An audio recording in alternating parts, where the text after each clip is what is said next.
YCP హయాంలో జరిగిన వేల కోట్ల లిక్కర్ స్కామ్ కేసులో కీలక పరిణామం చోటు చేసుకుంది. ఈ కేసులో హవాలా ఆర్థిక లావాదేవీల మూలాలను వెలికి తీయడం కోసం ఎన్ఫోర్స్మెంట్ డైరెక్టరేట్ రంగంలోకి దిగింది.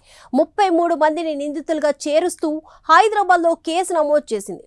ఢిల్లీ మద్యం స్కామ్ను మించిపోయిన ఈ దంతాలో డబ్బులను హవాలా మార్గంలో దుబాయ్, ఆఫ్రికాకు తరలించారని వార్తలు వచ్చాయి. దీనిపై ఈడీ లోతుగా దృష్టి సారించనుంది.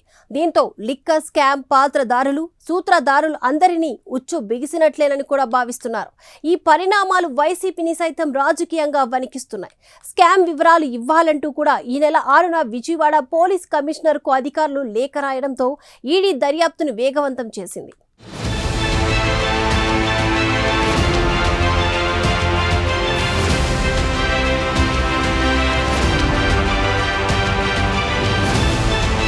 వైసీపీ హయాంలో జరిగిన మద్యం కుంభకోణం కేసులో ఎన్ఫోర్స్మెంట్ డైరెక్టరేట్ ఎంట్రీ ఇచ్చింది. Prevention of money laundering act కింద కేసు నమోదుకు రంగం సిద్ధం చేసింది. పిఎంఎల్ఏ సెక్షన్ కింద కేసు నమోదుకు డాక్యుమెంట్లు కావాలని సిట్ చీఫ్గా వ్యవహరిస్తోన్న విజయవాడ పోలీస్ కమిషనర్కు ఈడీ లేఖ రాసింది. ఇప్పటి వరకు సీజ్ చేసిన బ్యాంక్ అకౌంట్ వివరాలు పంపాలని ఈడీ కోరింది.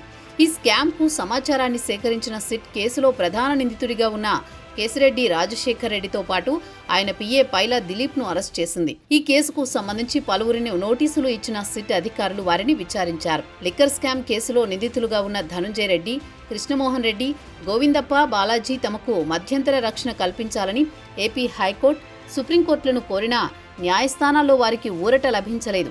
సిఐడిలోని ఆర్థిక నేరాల విభాగం పోలీస్ స్టేషన్ పరిధిలో గత ఏడాది సెప్టెంబర్ 23న నమోదు చేసిన ఎఫ్ఐఆర్తో పాటు ఇప్పటి వరకు దర్యాప్తులో గుర్తించిన వివరాలు, నిందితుల బ్యాంక్ అకౌంట్లు, ఆస్తుల వివరాలు, రిమాండ్ రిపోర్టులు, ఛార్జ్ షీట్లు, కుంభకోణానికి సంబంధించిన అదనపు డాక్యుమెంట్లు, సమాచారం ఏదున్నా ఇవ్వాలని విజయవాడ సిపిని కోరారు. మనీ లాండరింగ్ చట్టం కింద కేసు నమోదు చేసి దర్యాప్తు చేయబోతున్నట్లు జగన్ హయాంలో ప్రభుత్వం మద్యం షాపుల్లో 99,000 కోట్ల మద్యం విక్రయాలు జరిగితే 690 కోట్లు మాత్రమే డిజిటల్ లావాదేవీలు జరిగాయి. 20,356 కోట్ల విలువైన మద్యం విక్రయాలు గోప్యంగా ఉంచారు. దీనిపై అందిన ఫిర్యాదులు ఈడీ అధికారులను సైతం ఆశ్చర్యానికి గురిచేశాయి. ఈడీ లేఖపై సిట్ వెంటనే స్పందించి కేసు డాక్యుమెంట్లు పంపింది.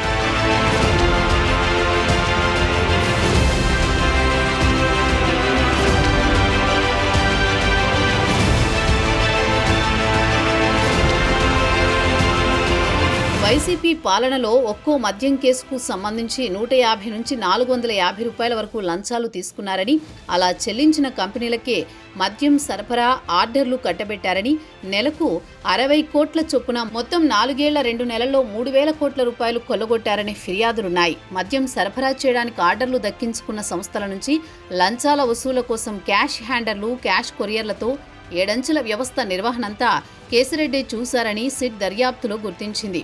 హైదరాబాద్లోని జూబ్లీహిల్స్లో ఆఫీసులు ఏర్పాటు చేసిన అక్కడి నుండి దందాలు చేసినట్టు అధికారులు ఆధారాలు సేకరించారు. లిక్కర్ స్కామ్లో దోచుకున్న సొత్తులో కొంత మొత్తాన్ని సినిమాల్లో పెట్టుబడులు పెట్టినట్టు తెలుస్తోంది. స్థిరాస్తి, విద్యుత్ కొనుగోళ్లు రంగాల్లోనూ భారీగా పెట్టుబడులు పెట్టినట్టు తెలుస్తోంది. హైదరాబాద్లోని పలు కార్పొరేట్ ఆసుపత్రుల్లో వాటాలు కొనుగోలు చేశారు. మద్యం స్కామ్తో ప్రభుత్వ ఖజానాకు 20,000 కోట్ల నష్టం వాటిల్లిందని, వైసీపీ పెద్దలు 4,000 కోట్ల కమిషన్ల రూపంలో దోచుకున్నారని ప్రాథమికంగా తేలింది.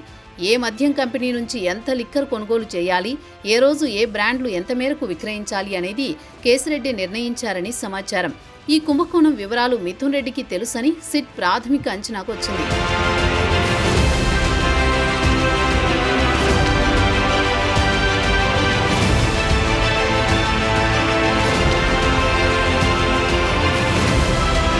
సిట్ విచారణలో వెలుగులోకి వచ్చిన అంశాలను ఈడీ పరిశీలిస్తోంది. ఈ స్కామ్పై కేంద్ర హోంమంత్రి అమిత్ షాకు ఎంపీ లావు శ్రీకృష్ణదేవరాయలు చేసిన ఫిర్యాదులోని అంశాలను అధ్యయనం చేస్తోంది. ప్రతి నెల 60 కోట్ల చొప్పున వసూలు చేసిన మద్యం ముడుపులు ఎవరికి చేరాయి, ఆ డబ్బును వైట్ మనీగా మార్చేందుకు ఎంచుకున్న అక్రమ మార్గాలేంటి, 2019 తర్వాత పుట్టుకొచ్చి 2024లో మూతపడిన షెల్ కంపెనీలు డిస్టిలరీస్ కొనుగోలు చేసిన 100 కిలోల బంగారం, అట్టపెట్టెలు, రెడీమేడ్ దుస్తులు కొన్నట్లు చూపించిన బిల్లులు, రియల్ ఎస్టేట్ వ్యాపారాల్లో చేరి లాభాలు చూపించిన తీరు, సిమెంట్ కంపెనీకి చేరిన డబ్బులు, ఇలా ప్రతి లావాదేవీని ఈడీ అధికారులు ఆరా తీస్తున్నారు. మద్యం పాలసీ రూపకల్పన నుంచి ఉత్పత్తి, సరఫరా, విక్రయాలతో పాటు ముడుపులు అందుకున్న వైనాన్ని సిట్ ఇప్పటికే పసిగట్టింది. పాలసీ రూపొందించినప్పటి నుంచి వేల కోట్ల రూపాయలు వసూళ్ల వరకు ప్రతి అడుగులో చక్రం తిప్పిన కేశిరెడ్డితో పలువురిని నిందితులుగా చేర్చింది.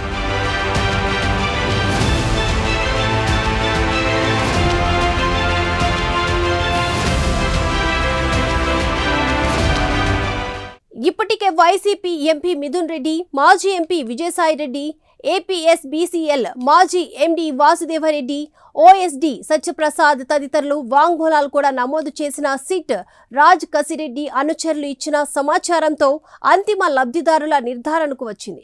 నాడు సీఎంఓలో 5 ఏళ్లు చక్రం తిప్పిన మాజీ సీఎం జగన్, కార్యదర్శి ధనంజయ రెడ్డి, ఓఎస్డీ కృష్ణమోహన్ రెడ్డిలను విచారించి అత్యంత కీలక గుట్టును తీయబోతుంది.